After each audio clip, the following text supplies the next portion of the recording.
ازيكم عاملين ايه؟ يا رب تكونوا بخير. في الفيديو ده هنتكلم عن الفيزا السياحيه، هل تقدر تدرس بيها ولا لا؟ لان في الفيديو اللي اتكلمت فيه عن عيوب وميزات فيزا الطالب لتركيا لقيت في معظم الكومنتات ان الناس بتسال كتير على الفيزا السياحيه وهل هقدر ادرس بيها ولا لا، مع كمان اختلاف بعض القوانين السنه دي عن السنين اللي فاتت. بس قبل ما تبدا ما تنساش تعمل لايك واشتراك في القناه عشان تشوف الفيديوهات اللي هتنزل اول باول. غير كده بننزل على المنتدى او الكوميونتي بتاعنا بعض البوستات واستطلاعات الراي اللي بتساعد اللي احنا نحدد الفيديوهات اللي احنا محتاجينها واللي جايه. فعشان ما اطولش عليكم يلا نبدا. قبل ما نتكلم عن الفيزا ينفع ندرس بيها ولا لا، فخلينا نعرف هي الفيزا دي عباره عن ايه. الفيزا هي تاشيره بتسمح لك تخش اي بلد. يعني انت قبل ما تسافر تقرر تروح اي دولة من الدول فانت لازم تاخد تأشيرة دخول ليها او فيزا دخول. يعني داخل البلد سياحة، داخل البلد طالب، داخل البلد عمل. المهم انها حاجة بتخليك تدخل البلد باختلاف سبب الدخول. لكن برضه بطبيعة الحال كل فيزا وبيكون لها شروط. طب ايه انواع الفيز لتركيا وايه هي شروطها؟ كنا عملنا فيديو على القناة عيوب وميزات فيزا الطالب لتركيا. غير فيزا الطالب فاحنا معانا فيزا العمل ونوعين من فيزا السياحة. فيزا سياحية بتقدر تروح تقدم عليها لو انت عمرك فوق ال20 او تحت ال45، ودي بيكون لها متطلبات معينة مش هنذكرها في الفيديو ده. النوع التاني هي الفيزا الالكترونية. الفيزا الالكترونية دي للناس اللي فوق ال45 سنة وتحت ال20 سنة، ودي اللي هنتكلم عليها في الفيديو بتاع النهاردة. والفيزا دي بيقدر يقدم عليها اي حد فوق ال45 سنه او تحت ال20 سنه، ودي يعتبر اسهل فيزا لان الفيزا دي التقديم عليها اونلاين ومش بتحتاج اي شروط، وكمان بتطلع في وقتها. تكلفه الفيزا السياحيه الالكترونيه بحوالي $30. الفيزا دي بيكون ليك 7 شهور صالحه في ان انت تستخدمها.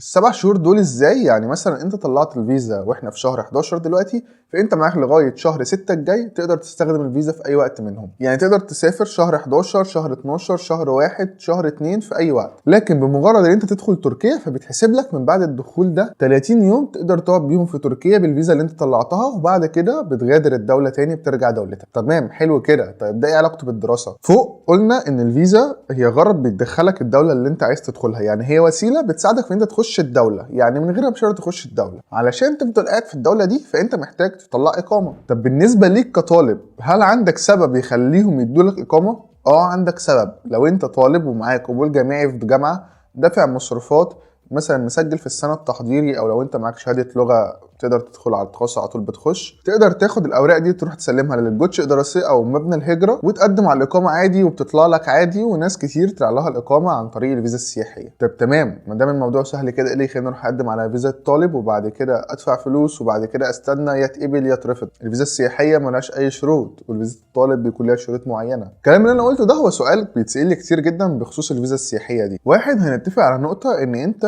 جاي لك قبول في جامعه ورايح تسافر تدرس، ففي الغرض الاساسي انت رايح للدراسه، فالمفروض ان انت تمشي على ان انت تروح تقدم على فيزا الطالب. لان فيزا الطالب انت لما بتقدم عليها وبتسافر بتسهل عليك تكاليف، وده هنعرفه ليه دلوقتي. اول نقطه، هتروح تقدم على الفيزا فهتطلع من دولتك عارف او الدوله عارفه ان انت طالع تدرس في المكان ده واخد فيزا ودنيتك هناك تمام. الفيزا السياحيه ما بتسببلكش اي مشاكل لو خدتها وسافرت بيها وجيت ترجع دولتك تاني، لكن في نفس الوقت بيكون الموضوع اسهل واحسن. يعني لو انت اتقبلت في فيزا الطالب فهو طبعا بالنسبه لك حاجه كويسه جدا وافضل بكتير من ان انت تلجا على طول للفيزا السياحيه. وركز في نقطه افضل من ان انت تلجا على طول. فيزا الطالب بيكون لها شروط وليها شويه عيوب وليها شويه ميزات، وده احنا اتكلمنا عليه في الفيديو على القناه، ممكن تبقى ترجع تشوفه. فدلوقتي خلينا نركز شويه على الفيزا السياحيه او الفيزا الالكترونيه. اول نقطه في الفيزا الالكترونيه اللي انت لو قررت تسافر فانت لو تحت سن ال20 سنه مش هتقدر تسافر، والكلام ده باختصاص مصر بس.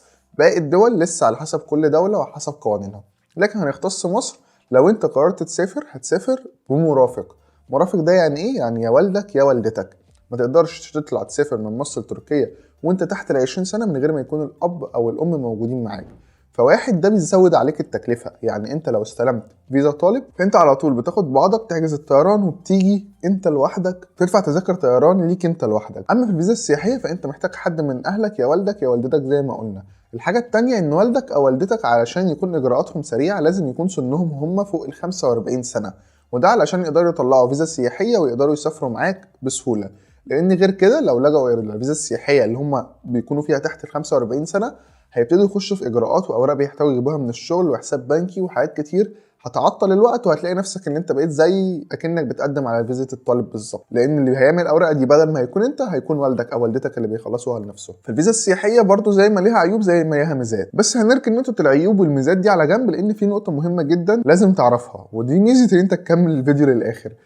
في الفيزا السياحيه نازل قرار جديد. يعني من قبل كده كان اي حد بيجي بيقدر يقدم على فيزا يجي سياحه، يقدر يقدم على الاقامه، لكن في الفتره الحاليه اللي فيها تركيا بتعدي بقى بنقط معينه كده، ففي شويه رخامه في موضوع الاقامات. فبالتالي كان نزل كلام ان اللي هيجي بفيزا سياحيه مش هيتقبل اقامته كطالب، والكلام ده نزل ككلام، يعني مش قرار رسمي او حاجه محطوطه على ورق نقدر بيها نحطها هنا في الفيديو ونقول ان الكلام ده خلاص 100% اكيد. فعلشان النقطه دي، وعن طريق اللي انا سالت كذا حد في كذا مدينه علشان اقدر الم معلومات من الناس اللي لسه جايه، الناس في كتير منهم طلع لهم اقامات عادي، كانوا جايين فيزا سياحيه وطلع لهم اقامات عادي. في بعض الناس حصل لهم دروبات وما رضوش يطلعوا لهم اقامه، وده بيختلف على حسب اداره الهجره في كل مدينه.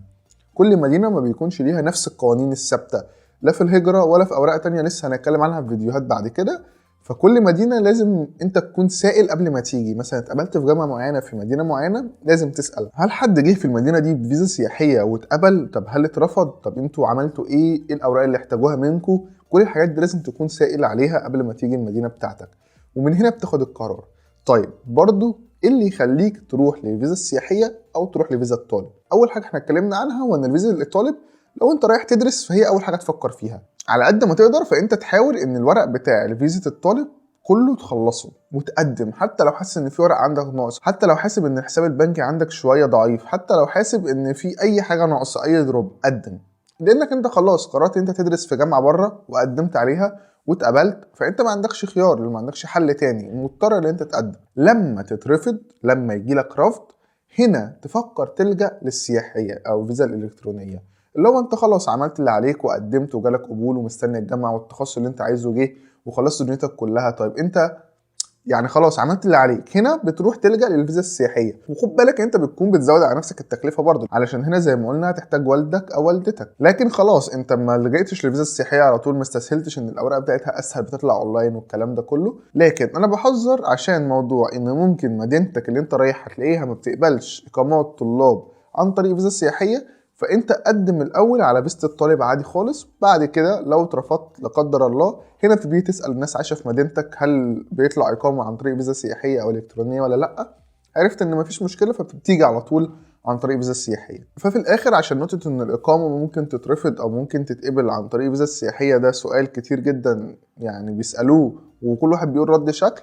فانا حسمت لك ان الموضوع لا هو 100% ولا هو في 100%، لا بيرجع على حسب المدينه اللي انت قاعد فيها. لكن معظم المدن لسه لغايه دلوقتي ما اتطبقش فيها القرار رسمي. وفي اخر الفيديو معلش لو طولت عليك، بس حاولت اديك كل المعلومات لان موضوع الفيزا ده مهم جدا. لو عندك اي سؤال يفضل تسيبه في كومنت على الفيديو هنا علشان ارد عليه، وغيرك لو عنده نفس السؤال يستفاد. ولو عندك اسئله زياده شويه هتلاقي لينك الواتساب بتاعي تحت في الديسكريبشن او في صندوق الوصف. كمان هتلاقي لينك الانستجرام بتاعي، ممكن تعمل فولو وبرضه تقدر تبعت رسائل باي سؤال عندك. وما تنساش برضه تعمل اشتراك في القناه وتعمل لايك للفيديو ده عشان لسه هنتكلم عن فيديوهات تانية كتير ومهمه جدا. وغير كده ان اللايك بتاعك او الاشتراك اكيد بيشجعني ان انا اكمل وابتدي اديكم معلومات اكتر او اقول لك يعني عن حاجات اكتر. يلا عشان ما اطولش عليك، اشوفكم في فيديو جديد.